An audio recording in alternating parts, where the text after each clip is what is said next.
ये वक्त भी कछुए की चाल चलता है। आदित्य का तीसरा जन्मदिन आते ही नहीं। अगला जन्मदिन उसका हमारे यहाँ ही मनेगा। क्यों?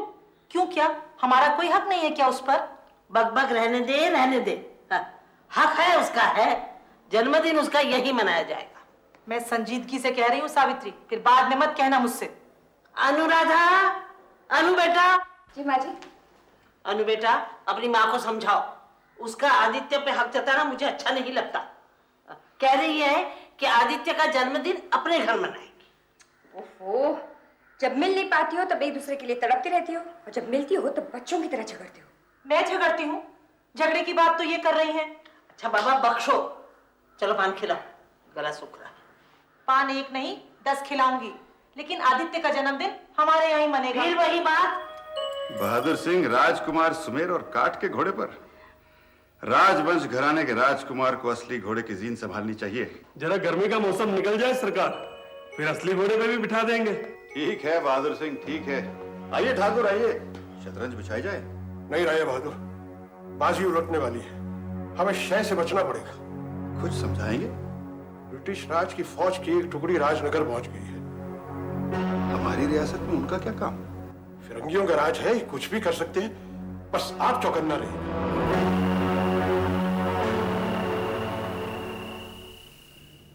अरे बाहर ये रोशनी कैसी? देखिए।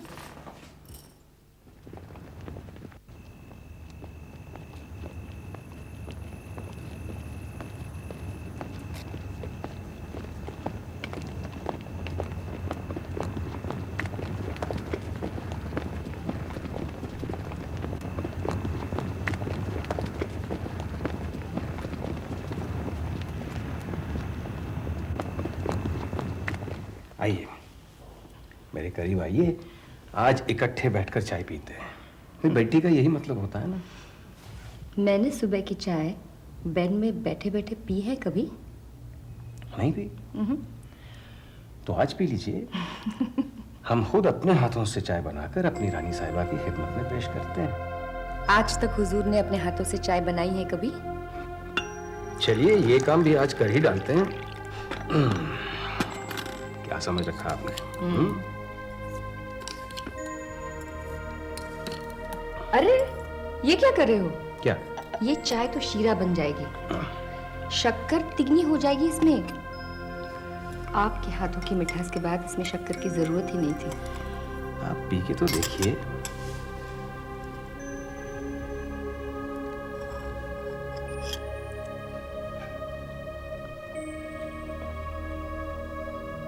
आज अचानक इतना प्यार क्यों जताया जा रहा है?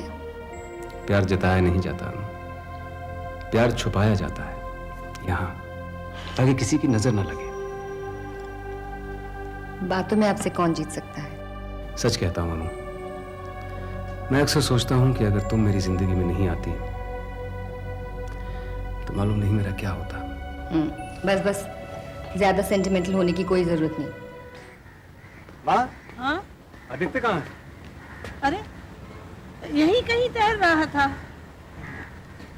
घर तो नहीं है। हाँ? हाय राम, तो फिर कहाँ गया? माँ कहीं वो। अरे बोल नहीं।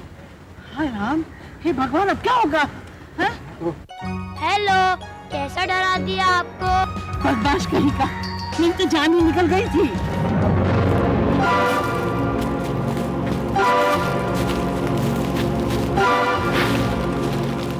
सुधीर, बलराम, बस अब हम लोग यहाँ पर से अलग अलग होते। तुम अपने साथियों को लेकर चंद्रपुर पहुंचो। मैं राजनगर जाकर गजानन बाबू के घर में पना लेता हूँ। पुलिस को इस बात की खबर नहीं लगनी चाहिए कि हम कहाँ छुपे हुए हैं। जाओ।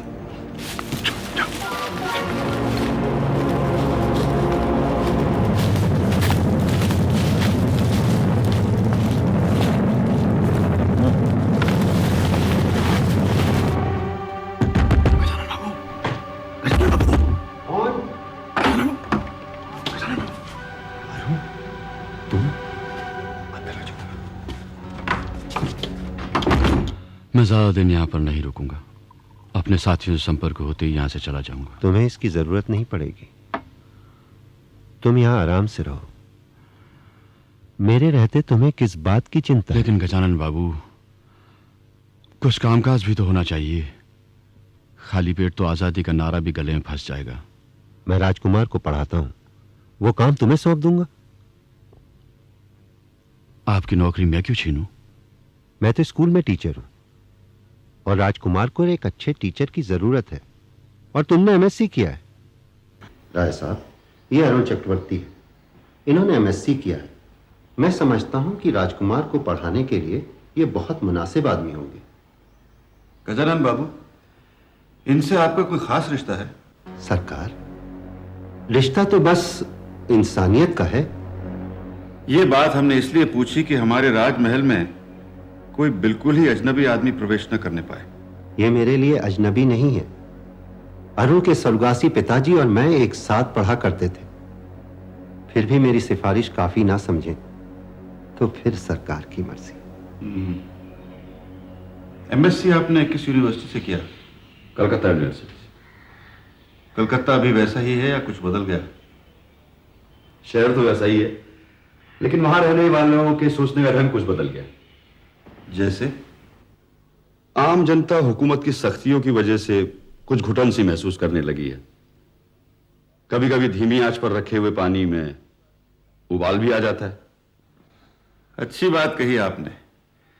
बात को समझाने का सलीका है आप में। हमने फैसला कर लिया। ये तो हुए राजकुमार के टीचर, लेकिन आप अपनी तनख्वाह हर महीने जरूर ले जाया कीजिए। बिना काम किए तनख्वाह लेना सरकार कुछ अच्छा नहीं लगता। गजानन बाबू, कभी कभी आदमी को उसकी लगन और मेहनत का फल देर से मिलता है और देर तक मिलता रहता है। धन्यवाद। आदित्य के बारे में कुछ सोचा है तुमने? अरे उसके बारे में क्या सोचना है?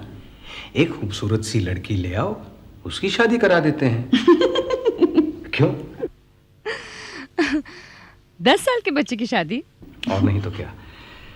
जब तक आदित्य बड़ा होगा मैं जिंदा थोड़ी रहूंगा। ये क्या कर रही हो? ऐसी गंदी बातें क्यों करते हो तुम? सच कह रहा हूं। थोड़ा और जी लूं, थोड़ा और कमा लूं, फिर सब तुम्हें सौंप के राम नाम सत्य है। कहां जा रही हो? मैं तुम्हारे पहले ही मर जाऊंगी। अब गंदी बातें कौन कर रहा है? तुम्हारे बगैर तो मैं जी ही नहीं सकूंगी कभी। अच्छा, और आदित्य की परवरिश कौन करेगा? मुझे नहीं मालूम। डैडी, आप उन दोनों अंकल को क्यों डांटते हैं? उन दोनों को? अरे बेटा देखो, जब जिंदगी में कोई आदमी गलती करता है और समझाने के बाद दोबारा गलती करता है तो उसे डांटना ही चाहिए। उन्होंने रिपोर्ट्स ही नहीं कंप्लीट की थी। डैडी, आजकल मेरी छुट्टी है, मैं आपकी कुछ मदद कर सकता हूँ मैथमेटिक्स में? आप जरूर मदद करेंगे, लेकिन अभी आप बहुत छोटे हैं। 4-5 साल बाद आपको काम का आधा बोझ उठाना पड़ेगा जूनियर धनराज। आवाहम न जानामि पूजनम पूजा भाग्यम न जानामि खिन्नाम परमेश्वरी ज्ञानव्याम पानव्याम सरसा मनसा मनसा।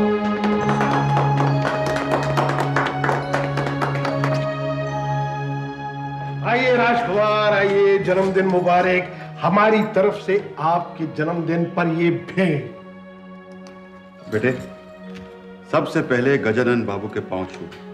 वो तुम्हारे गुरु हैं। सबसे पहला अक्षर उन्होंने ही तुम्हें सिखाया है। जाओ बेटा।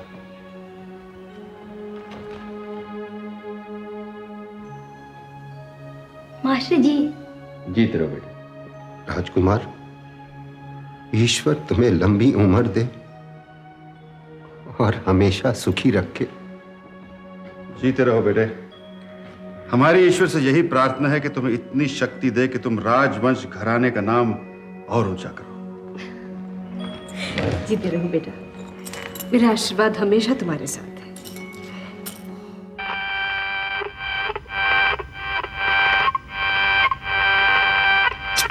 क्या मुसीबत है, इसे भी आज ही खराब होना था। खबरों का वक्त हो रहा है। राय बहादुर, यकीन कीजिए, हर तरफ यही चर्चा है कि जंग छिड़ गई है। इसका मतलब है कि वर्ल्ड वॉर शुरू हो गई है। इस जंग में सारी ताकतें उलझ जाएंगी, ग्रेट ब्रिटेन भी। देश की हालत वैसे भी ठीक नहीं है, सुना है क्रांतिकारी हमारे इलाके में आके छुप गए हैं। आप राजकुमार को घूमने फिरने से रोकिए। क्रांतिकारियों पर फिरंगी टूट पड़ेंगे, गोलियां चलेंगी, खून खराबा होगा। मार्केट अब पल पल में फ्लक्चुएट करेगा, इसलिए हमें अपने मार्केटिंग विंग को मजबूत बनाना होगा। आप सभी मार्केटिंग मैनेजर्स की एक इमरजेंसी मीटिंग बुलाइए। सरकार की जो वॉर फंड की डिमांड आई है उसका क्या करें? वो तो देना ही होगा, वरना सरकार हमें कदम कदम पर तंग करेगी और ये समझेगी कि हम भी गांधी जी की तहरीक में शामिल हैं। इधर अंग्रेज सरकार क्रांतिकारियों के पीछे पड़ गई है। मुल्क के हर हिस्से में, गांव गांव में उन पर छापे मारकर उन्हें गिरफ्तार किया जा रहा है। और तो और उन्हें पनाह देने वालों को भी मुजरिम समझा जा रहा है। पता नहीं ये सब कब तक चलता रहेगा। मैं सुरक्षित हूं। राजमहल के दरो दीवार मेरी हिफाजत कर रहे हैं, लेकिन मेरे क्रांतिकारी बंधु सर पे कफन बांधे उस आग की तरफ बढ़ रहे हैं जिसकी लपटें मुझ तक नहीं पहुंच पा रही। मेरी सुरक्षा मुझे अपने मकसद से बहुत दूर ले आई है, और ये कोई अच्छी बात नहीं है। तुम्हें यहां भी मौका मिलेगा जागृति फैलाने का।